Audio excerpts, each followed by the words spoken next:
Hey everyone, welcome to GHT Time where we discuss all things General Hospital. So guys, don't forget to hit that bell notification so you'll know when we drop a new video. And I would say get your tea, get your snacks, put your feet up, and let's get ready to recap this very eventful episode. This is the GA's Daily Recap for Monday, February 2nd, 2026. So, guys, this was a packed episode. We had Marco, Lucas, Willow, Emma, a bunch of people at the Quartermain. So, let's go see what our favorite bunch of characters were up to. Britt and Jason are still at the cabin and they are just reminiscing about their night together. And she's saying how much she's going to miss him once they have to leave out that door. Jason is reassuring her that, leaving this place is going to be one step closer to getting her free of Sidwell and his minions. So he's telling her, try not to fear. We're going to figure this out.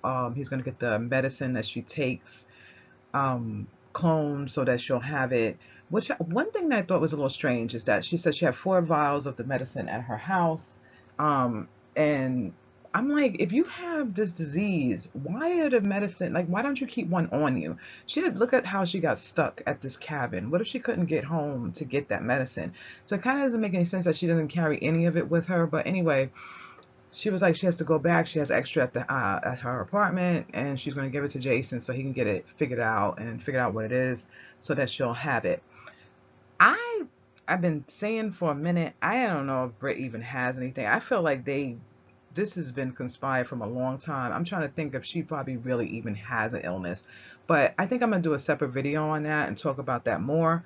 But yeah, so her and Jason are wrapping everything up. They leave the cabin and they go back to their life. She did say before that she's gonna be really difficult not to be able to talk to him once they leave there and act like they hate each other. So they left, they were smiling, and Britt feels more hopeful that she'll be free of Sidwell soon. So Britt gets back to the mainland and she gets up to her room and she's looking for her medication. She went to the drawer, there's no medication, right? She's pulling up all the bedspreads and everything like that, which is crazy to me because I'm like, why would it be underneath the pillow? But whatever. Somebody came in her room, took her medication. That's why I'm like, why wouldn't you have some of this stuff on you? If you that sick, why would you trust to have all this stuff in your room? I don't know. Even messing with Sylwell and them anyway, I don't know why she would keep any of that stuff. Like, why wouldn't she have a little bit somewhere for herself? I mean, hidden, I guess. But anyway, she can't find the medication, so she's panicked and she's in her room and she knows that they took it. Sonny called Rick over to discuss Michael's case. Rick made a valid point. He said, I can't really discuss this case. I was representing Willow. And Sonny is like, look, he's at his wit's end. He's like, this thing needs to stop. Michael and Willow need to come with a compromise. He wants Rick to help him because he believes in his brother being a good lawyer. And he was like, this is not going to hurt anybody but the kids. Now, if Sonny knew how far Willow is going off the rails, he probably wouldn't want his grandkids around her. But then again, I'm also like, it was Drew. Like, so I'm just like, I don't know if anybody would really feel bad that she did that to Drew. But anyway, Sonny is working with Rick, trying to figure out some kind of way to get Michael and Willow to compromise. Rick was like, I think these two are so far off the rails, they're not going to compromise with each other. They both are blaming each other and saying that they're the reason why my kids are unsafe with this person and my kids are unsafe with that person. Rick is also saying eventually Michael is going to be probably investigated for these charges of shooting Drew. And Willow's probably not going to budge on that because she probably thinks that she's going to be able to get these kids. So Sonny doesn't want to hear it. He's really pushing Rick to come help him figure out a way to get these two to compromise. So Rick gives in and says he would speak to Michael.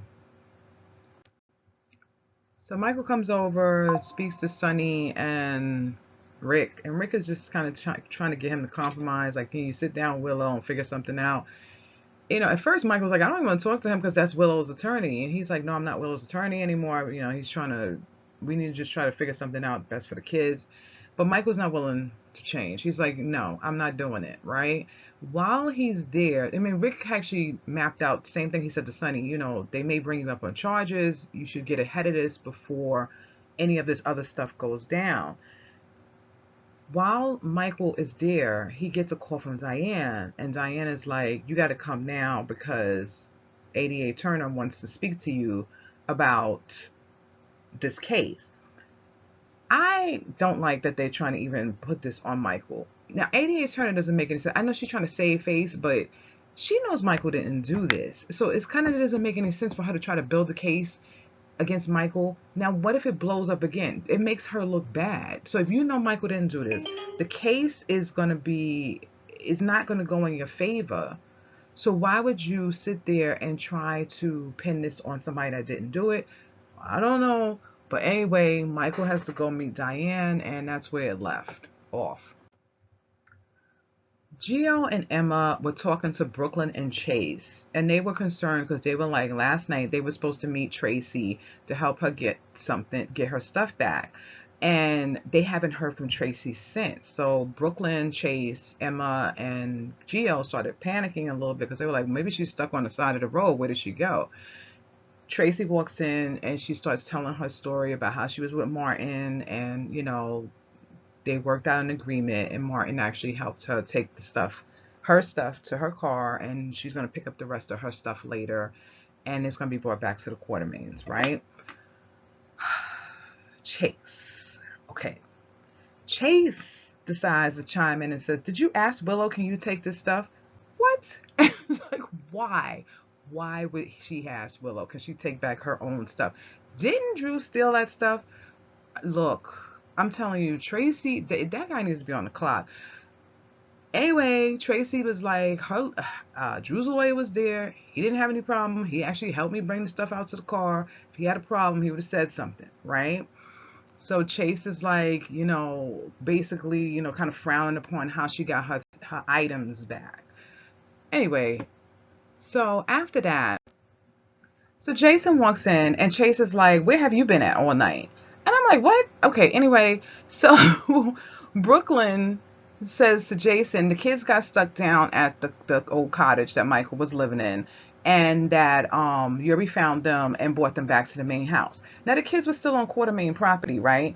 So Chase says to Jason, how do you not know where your own son was last night? He knew he was at the Quartermaines, right? Okay, anyway, I am done with Chase. Anyway, before Jason can say anything, Emma gets a phone call. Someone called her, told her they found her grandmother. She's in France. She's disorientated, and she's saying that Faison is still alive. Now, Jason kind of perks up when he hears this, and it makes sense because when I just did a promo recap. So, guys, if you haven't seen it, you should check it out. He said Faison is alive, and I'm like, where did he get that information from? Because Britt didn't say that. So now we know Anna's been back, and she's telling people that Faison is alive. Now I know they're gonna look at Anna and think that something's wrong, or disoriented, she doesn't know what's happening. But we'll see what happens. I hope they take Anna serious, even though I know she's gonna see him out of it when they see her. But on a side note, Tracy needs to have a serious conversation with Chase and Brooklyn, because Chase is out of pocket. He needs to be shut down. He came at Tracy with that, why did she take her stuff? The way he's speaking to Jason and hitting Michael. I mean, they need to go find their own apartment at this point. Like, he shouldn't even be living there. I don't even understand it. But anyway, I really do think that Chase and Brooklyn need to find a place and not in the Quartermaines, because it doesn't seem like he likes anybody there except for Brooklyn. But we're going to see what happens with Anna. I'm hopefully tomorrow, and I hope she's okay.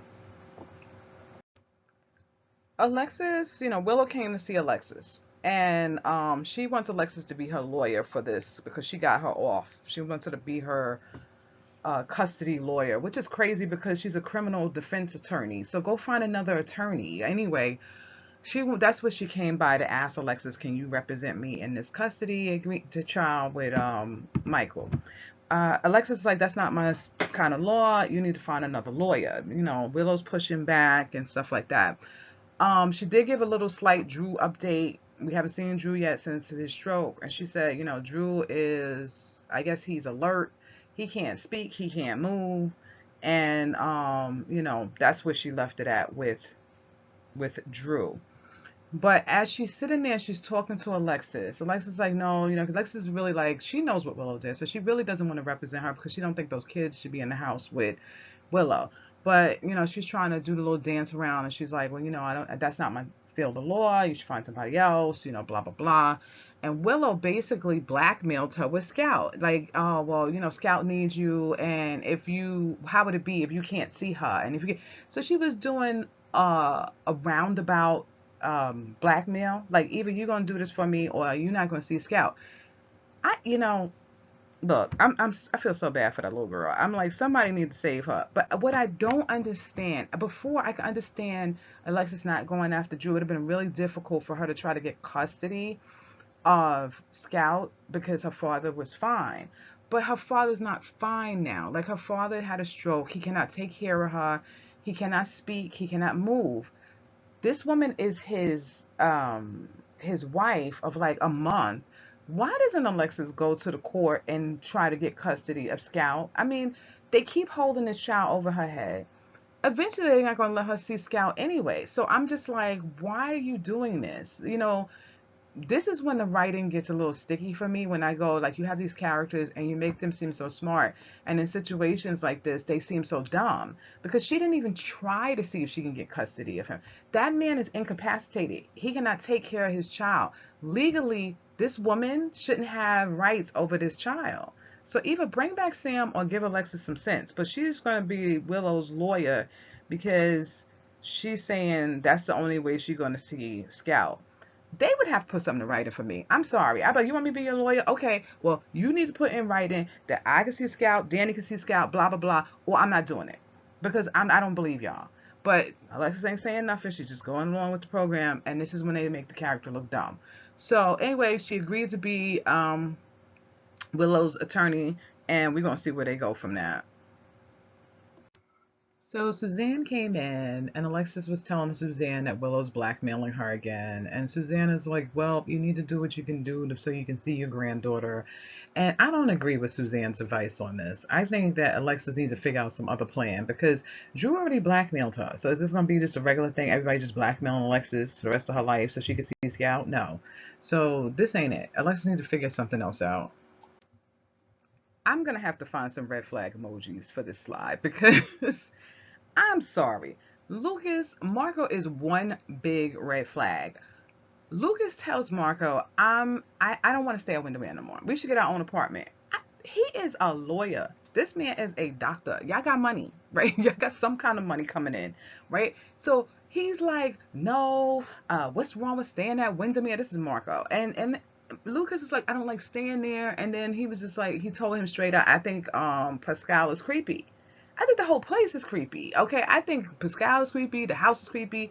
Sitwell's weird. Like, these are two young men living together. Why would you want to be living in some house with no real privacy? You got a butler, your father's walking around, all this other stuff going on. Anyway, so he keeps going back and forth with Lucas, and he's like, oh, well, you know what? I want to be closer to my father because what happened to my mother. He had an excuse for that. He had an excuse why Lucas shouldn't be down in the catacombs. He was like, oh, I got stuck one time when I was a kid, and I'm claustrophobic. That's you being claustrophobic. I'm not claustrophobic. Lucas should have been like, I'm not claustrophobic. But anyway, Lucas is looking at him a little sideways and is like, uh, what does that got to do with anything? I think we should find our own apartment. We both make good money. We should go and look for someplace else. So anyway, after Marco goes in with the whole, I want to be closer to my father because of my mother and this, that, and the third, um, he says to him, okay, you know what? We can do this, but is it off the table? Marco says, no, maybe in May we can go and find our own apartment, right? I don't see why these two guys can't have their own apartment.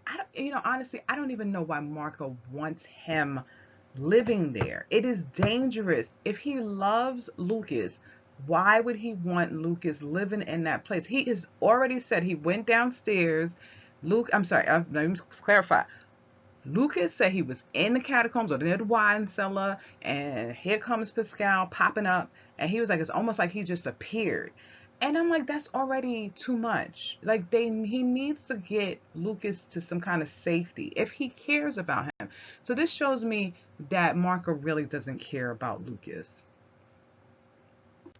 Michael and Jacinda were having a cute conversation about kind of what they were doing during the time when the blizzard was around. And she was saying, I was watching baking videos, and Michael said he was trying to cook for the kids.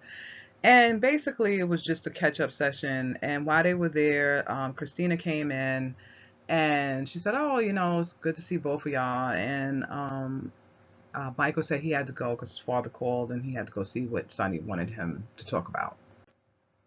So Christina and Jacinda were talking, and Christina was like, I'm so happy you're with my brother because you make him happy, whatever. Um, then Willow comes in.